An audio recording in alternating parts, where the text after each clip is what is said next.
Good morning and welcome to Top of the Morning by Mint, your daily shot of sharp business intel, global trends and market movers. It's Tuesday, June 3rd. I'm Nelson John. From jet engines to boardroom battles, India's corporate skies are buzzing. On today's episode, we dive into Gautam Adani's latest legal heat. Infosys CEO cashing in big while the crew watches from the wings. And Prime Minister Modi's bold aviation dreams. Plus, India Inc. is shopping overseas. And the Hindujas are doubling down on IndusInd Bank. Fasten your seatbelts. This one's packed. This is Top of the Morning. Billionaire Gautam Adani is back in the spotlight, this time under the lens of the US prosecutors. According to the Wall Street Journal, the US Justice Department is investigating whether Adani Group imported Iranian liquefied petroleum gas into India through its Mundra port in potential violation of the US sanctions. The report highlights suspicious tanker movements between Gujarat's Mundra port and the Persian Gulf. Routes experts say are typical of ships trying to dodge sanctions. Several of these vessels reportedly carried cargo to Adani Enterprises. Adani Group has strongly denied any wrongdoing. We categorically deny any deliberate engagement in sanctions, evasion or trade involving Iranian origin LPG, a company spokesperson told WSJ. The company also claimed no knowledge of any active US probe. This isn't the first time Adani has faced heat from American authorities. Earlier this year, US prosecutors reportedly accused Gautam Adani and his nephew, Sagar, of bribery and misleading investors, charges the group has labeled baseless. If proven, these latest allegations could trigger secondary sanctions and deepen Adani's legal troubles abroad. But for now, it's a wait-and-watch game as the investigation unfolds. Here's a stat that turns heads. Infosys CEO Salil Parekh took home a whopping 80.62 crore rupees last year, up 22% from the year before. Most of that, 49.5 crore rupees, came from shares he cashed in. The rest, bonuses, incentives and a 7.94 crore fixed salary. That makes him India's second highest paid tech boss, behind only HCL Tech CEO C. Vijay Kumar, who made 84.16 crore rupees. Both men have led their companies for over 7 years, and both firms have posted some of the strongest growth in the industry, even in a rocky year. But here's the twist. While the big guns got fatter paychecks, the average Infosys employee saw a 9.63% raise. At TCS, it was even lower, at 7.5%. The gap is widening, and so are the questions. Infosys chairman Nandan Nilekani summed it up. We are in an era of uncertainty we've never seen before. With large deals shrinking and growth slowing, boards seem to be betting on big proven leaders to steer the ship. Welcome to a new era in Indian IT, where leadership is richly rewarded, but the rest of the crew is watching closely. India's aviation sector is soaring quite literally. Speaking at the IATA Annual General Meeting in Dubai, Prime Minister Narendra Modi revealed a staggering figure.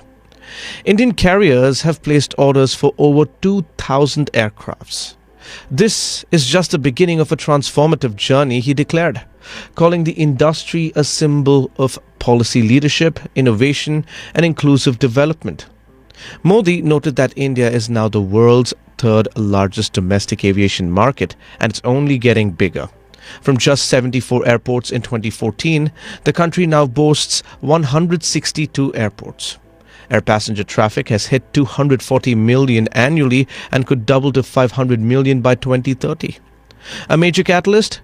The UDAN scheme, launched in 2016, which has made flying affordable for over 15 million citizens. UDAN is a golden chapter in Indian aviation, Modi said.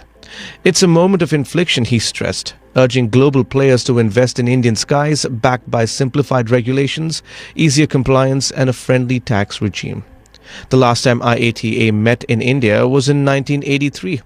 42 years later, the country has gone from airstrip ambition to aviation superpower.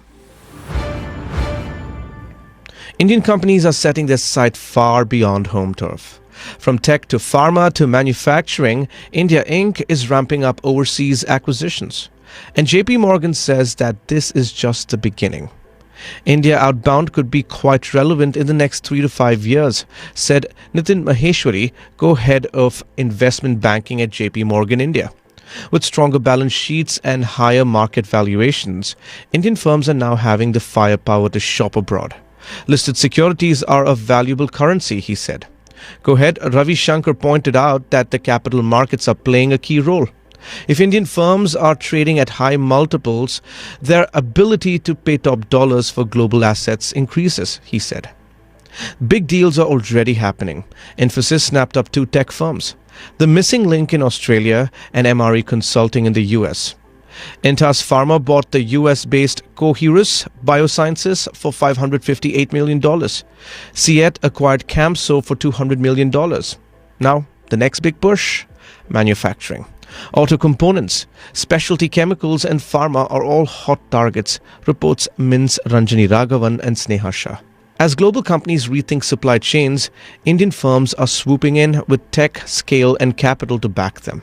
JP Morgan sees India Inc. global M&A ambitions as a rising wave, and this wave is just starting to swell. The Hinduja Group is gearing up to tighten grip on IndusInd Bank just as the bank faces stormy skies. Promoter entity IndusInd International Holdings Limited, IIHL, is in early talks with sovereign wealth and pension funds to raise fresh capital, aiming to boost its stake in the bank from 15% to as high as 26%. Barclays is reportedly helping scout investors, but IIHL hasn't disclosed how much it plans to raise. The money, insiders say, will not only go towards upping its IndusInd stake, but also pay down debt from the 9,650 crore rupee acquisition of Reliance Capital this year. This move comes at a delicate time.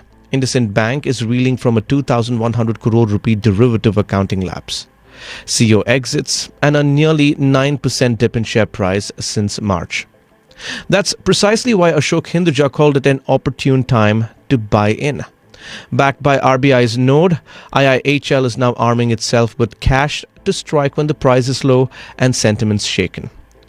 Founded in 1993, IIHL is a tightly held NRI-owned company whose primary income flows from IndusInd dividends. It's now betting big to restore confidence, starting with its own skin in the game. That's all for today. Thank you for joining in. We are eagerly looking forward to our next Top of the Morning episode, which will be packed with the latest in business news. Until then, this is Nelson John signing off. Have a great day.